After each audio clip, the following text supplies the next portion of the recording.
Hello. So just so you know, this is not an audition. This is the commercial. If you had tried just one flavor of Lay's, you could have won $1 million. Are you kidding me? Oh, no. Bet you can't pick just one. Chip. Mark, the Lay's commercial from the 90s, it's a huge classic. What did you think when they came back and asked you to do a reboot for this year's Super Bowl? Well, I was honored. I had such an amazing experience, and I think the most important thing for me, working with Lay's all the years, was obviously starting with the people. The campaigns were awesome. The director, the writers, the producers, they came across as authentic, and I think it's why they had so much stickiness there, is because they were really well done. So when we got together to do the new campaign of Bet You Can't Just Try One, which is takeoff from the last campaign, it was seemed to be a great fit, and really looking forward to the final result. I think it's going to be really well received. Mark, is there a sense of competition? I mean, everybody talks about the Super Bowl ads almost as much as the game. Maybe this year it'll also be Taylor Swift people will be talking about. But is there a sense of competition from you when you're in these ads, star-studded ads, going up against all the other stars? You can talk about the ad agencies, the directors, the writers. Getting on a platform that big is massive, and you certainly want to represent yourself well, and you certainly want to represent the product well. So I think we've had a pretty good track record over the years of doing things that resonate with people, and I think this one's going to be a little bit of a different take, but I think it's going to be really funny. Who do you got winning the Super Bowl? Oh, that's such a great question. It's hard for me to bet against Patrick Mahomes at this point right now.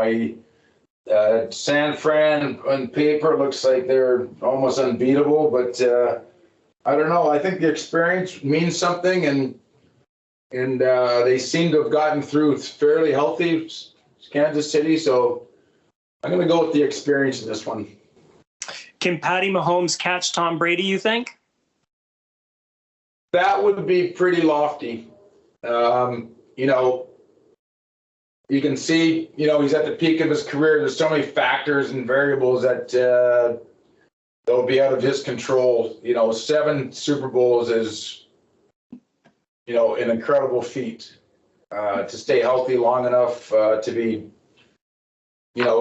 dedicated, to have the discipline to stay at that top of your game later in your life. He's got an opportunity, obviously, but never say never. But I think that would be a stretch. Mark, I'm curious what you thought of this past weekend's All-Star game in Toronto. I thought the All-Star game was awesome. I love the skills. I think I said earlier that we can debate all we want about who we think is the best hockey player in the world, who has the most skill in the world, but now we have a definitive answer that because he just proved it. I said from the start that nobody had more pressure on him to win the skills competition than Connor McDavid, and nobody put more pressure on themselves to win the skills competition as Connor. And on top of it all that, he went out there and delivered. And I said to someone else that maybe the most important skill that he demonstrated over the weekend was his leadership, because of the character that he displayed to go out there and put an effort in for the fans and give the fans what they wanted to see was incredibly impressive. Mark, when I think back watching you in the 80s as a little kid, the 90s, being able to go see you playing a game in the 90s and the 2000s, it's incredible. It was like a feat of longevity, but it also taught me about passion and about, being really dedicated to what you want to do with life. What made you and Wayne Gretzky, Jaromir Jagr, what made you so great at the game of hockey? Well, I think there's a number of things that you could point to, but I think the first thing you would point to is the love of the game. I think I can speak to myself personally. I mean, I love playing hockey. So putting in the work to be the best that I could didn't seem to be a chore. Never had a hard time working out in the summer and getting conditioned. I never had a hard time to go to practice. And so I think that gives you a level of comfort knowing that you're able to put the work in to be the best that you can be. So I think that's where it starts, having a passion. Obviously, you need some God-given talent and things of that nature, but the most important thing that I would point a finger to is that you have to have the love of the game to be able to put the work in that's required to be the best that you can be, and sometimes, like Wayne, the best that ever played the game. Who do you like to watch nowadays? I liked, well, there's so many great young players. I mean, name a team and they got a great young player. I mean, I've been a huge Sidney Crosby fan forever. The way he's handled himself on and off the ice, the dedication that we're just talking about, the love of the game, wanting to be etched in stone with the best players ever, scoring Canada's gold medal winning goal in 2000 in Vancouver. I mean, it goes on and on and on of what he's been able to do. There's a lot of players that, come into the game with a tremendous amount of skill, but don't quite match it up with the love of the game or the responsibility that it takes to be a role model and whatnot. He's done everything that you could ever ask for in an athlete representing a team and a country. Incredible. Who do you got winning this year's Stanley Cup? Well, it's hard to say that someone can beat Vegas at this point right now. I know they're banged up right now and they got a lot of regulars out, but I don't see a team being able to match them with the depth that they have and now the experience over a 7-game series. So this is all going to be predicated on them getting healthy. If they do come back healthy, those players that were out for an extended period of time are just going to have that rest. So they're the Stanley Cup champions. They got one player off the roster from last year.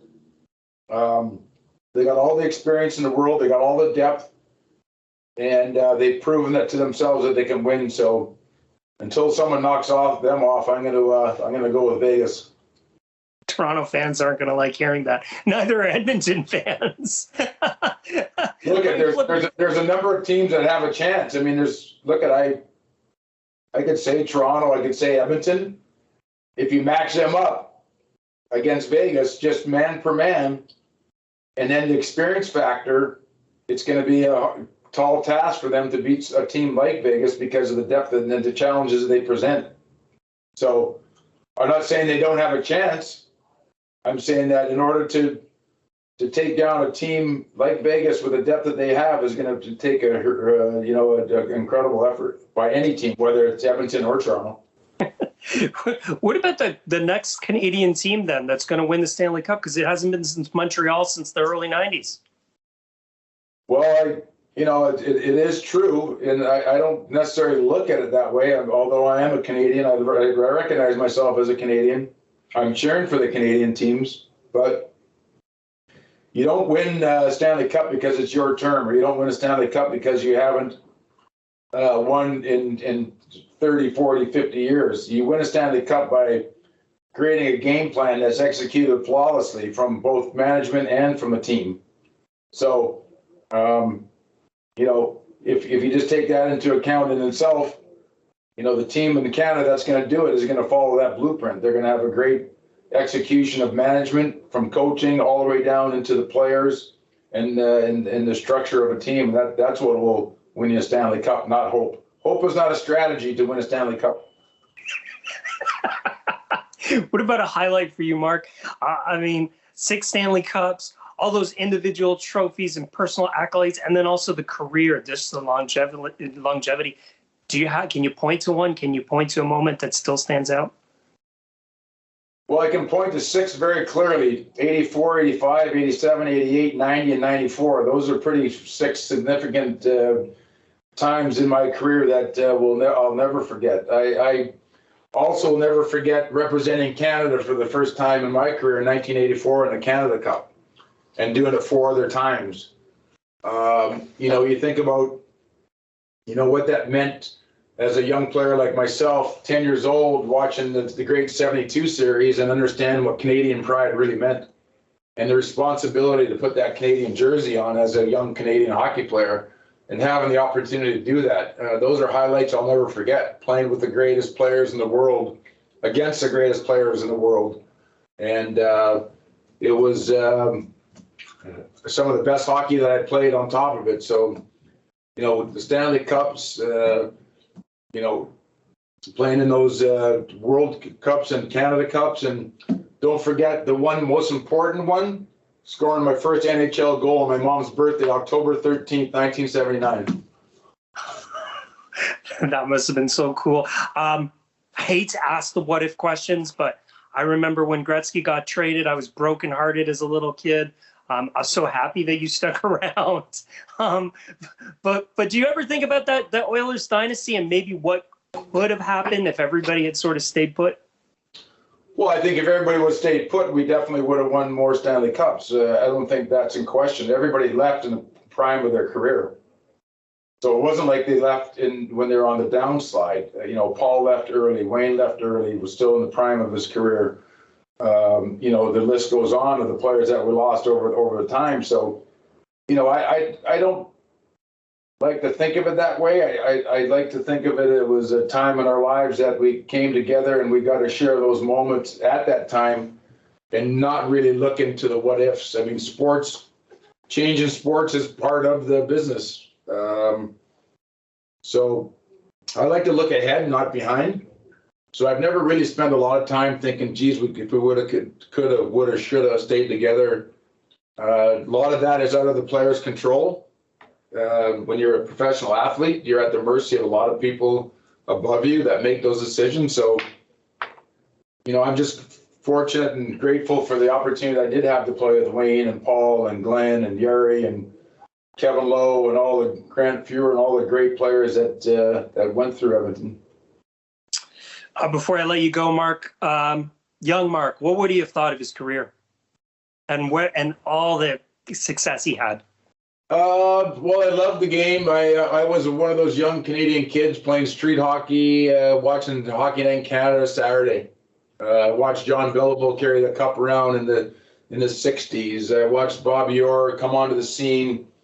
I watched Gordie Howe retire. I got to see Wayne and play with Wayne to see the greatest player that ever played the game, maybe the greatest athlete in 100 years.